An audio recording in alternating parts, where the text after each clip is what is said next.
یہ خیال اس زمانے میں درست نہیں کہ غیر ہمارے پیچھے پڑ گئے اور انہوں نے ہماری لڑکیوں کو گمراہ کیا ہے. یہ ہو سکتا ہے اتنا تھوڑا سا بددینی نے جنم ہمارے دل میں لیا ہے, ہم نے اپنے آپ کو بددین بنایا ہے. یہ وہ کہنا چاہیے رشتے ہوئے ناسور ہیں جو میں آپ کے سامنے رکھ رہا ہوں. آپ یہ سوچو کہ ساری کی ساری امت مسلمہ یہ سوچنے والی بن جائے, ایسا مشکل سے ہوگا.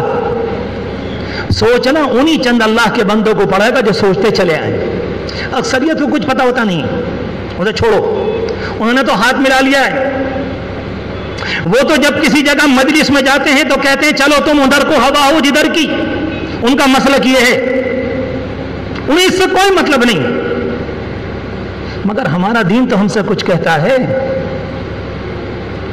اللہ کے رسول علیہ الصلوۃ والسلام نے فرمایا تھا جب تمہارے ہاں کوئی بچہ پیدا ہو تو سب سے پہلے سیدھے کان میں اذان اور اس کے بعد اقامت.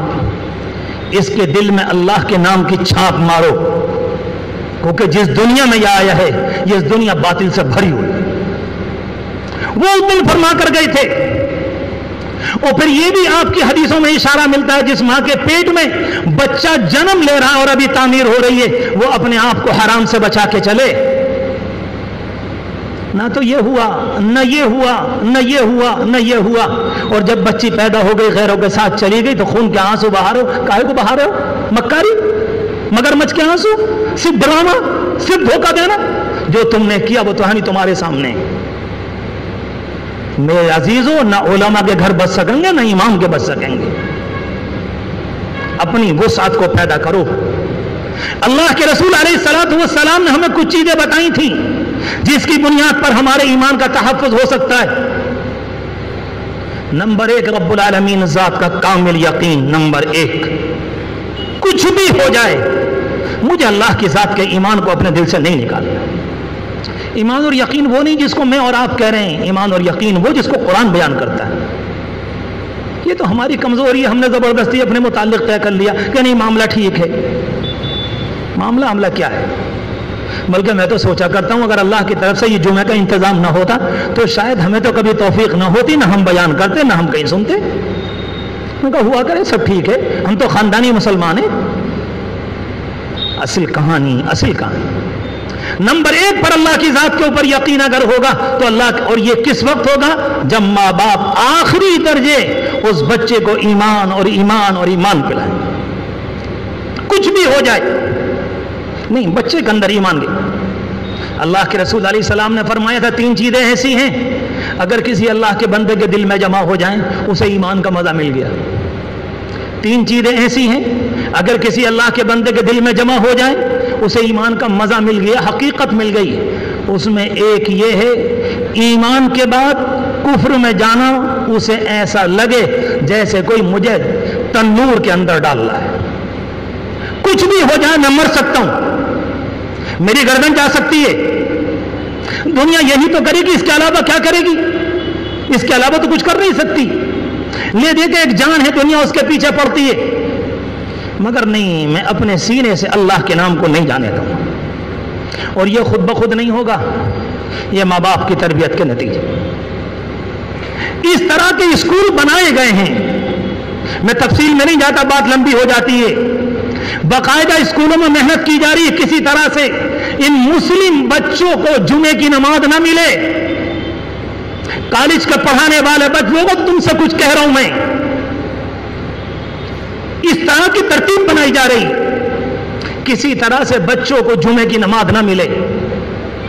ہندوستان کے بعض شہروں کا ہمارے علماء نے سروے کیا, پتہ لگایا تو پتہ چلا کہ تقریباً 99% اسکولوں میں یہ طے کیا گیا ہے کہ مسلم بچوں کو جمعے کے دن ایسے پروگرام میں شامل کر دیا جائے اس سے ان کو جمعے کی نماز نہ ملے. اور ہم پورے اطمینان سے جمعے کی نماز اپنے بچے سے چھڑواتے ہیں. ٹھیک ہے, ایک بڑے عالم دین ایک جگہ سے گزرے, ایک اسکول تھا, تقریباً 200 بچے تھے, 100 مسلمان تھے, اور سارے بچے یوں کر کے مورتی کے آگے کھڑے تھے. ان کا ہوا کرے, اس کو بھی برداشت کیا, جمعے کے چھوڑنے کو بھی برداشت کیا. آپ تو ماشاءاللہ پڑھے لکھے لوگ ہیں, میں آپ سے معلوم کرنا چاہتا ہوں، اس زمانے کی ABCD دیکھو، اس ABCD کی سلوٹوں میں ہمارے بچوں کو شرک اور کفر گھٹی کی طرف پلایا جا رہا ہے۔ جاؤ جاؤ کتابیں دیکھو اٹھا کر کہ کتابوں میں ہے کیا چیز، دیکھو۔ آپ یہ کہیں گے میری بات کے جواب میں ہمیں تو کچھ نہ بنا، ہم تو کالج میں پڑھ کے آ گئے۔ نہیں، تم ایسے نہ تھے، تمہارے ماں باپ جو تمہیں بچا کے لے گئے، اللہ کا کرم بچا کے لے گیا۔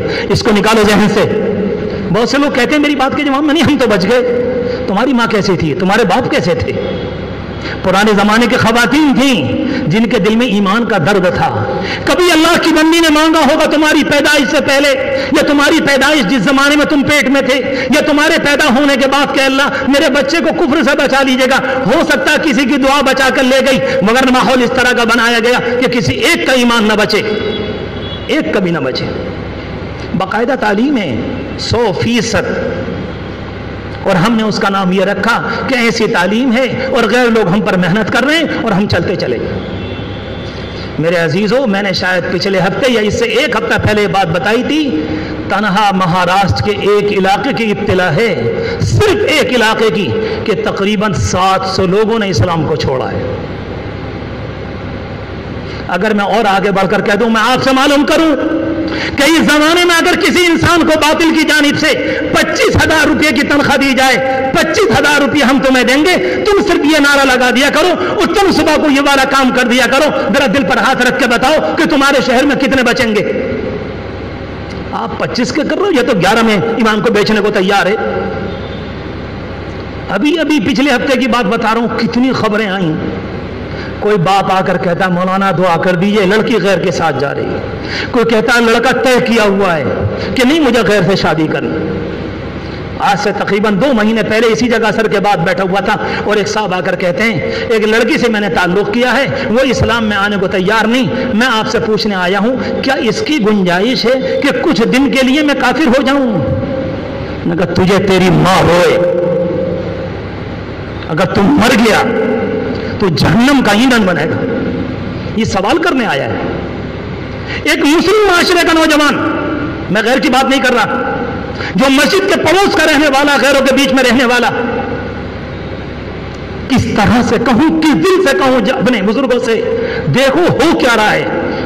یہ لڑکی کا لمبا چوڑا موبائل، یہ لڑکی کا راتوں رات بات کرنا، یہ لڑکی کا اسکول سے دیر سے آنا، یہ لڑکی کا صبح سویرے جلدی چلے جانا، یہ لڑکی کا تنہا جانا اور کسی کے ساتھ نہ جانا، یہ کچھ اشارے دے رہا ہے۔ اگر آپ کی سمجھ میں نہیں آ رہا تو نہیں آ رہا، مگر اللہ کا شکر ہم اتنے باولے اور پاگل، اتنے مغفل نہیں کہ حالات کو نہ سمجھیں۔ حالات کچھ اور ہیں۔